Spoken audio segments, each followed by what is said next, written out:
രാഹുവിൻ്റെ പ്രത്യേകത എന്താണെന്ന് ചോദിച്ചാൽ സോഷ്യൽ മീഡിയയും അതുപോലെ തന്നെ പത്രമാധ്യമങ്ങളും ടി വി ചാനലും ഇങ്ങനെയുള്ളതെല്ലാം വളരെയേറെ സജീവമാകുന്ന ഒരു കാലഘട്ടം എന്നുള്ളതാണ്. അതൊക്കെയാണ് രാഹുവിൻ്റെ ഒരു പ്രത്യേകത. അതായത് യാഥാർത്ഥ്യങ്ങളിൽ നിന്നും മാറി ഒരു മായയായി കാര്യങ്ങളെ തോന്നിപ്പിക്കുക.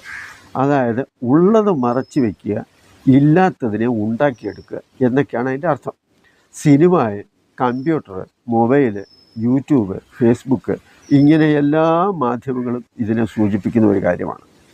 അതായത് യാഥാർത്ഥ്യമല്ലാത്ത പലതിനെയും യാഥാർത്ഥ്യമാണ്, അതായത് ശരിയല്ലാത്ത പലതും ശരിയാണ് എന്ന് തോന്നിപ്പിക്കുന്ന കാര്യങ്ങൾ ഉണ്ടാക്കാൻ കഴിയും എന്നുള്ളതാണ്.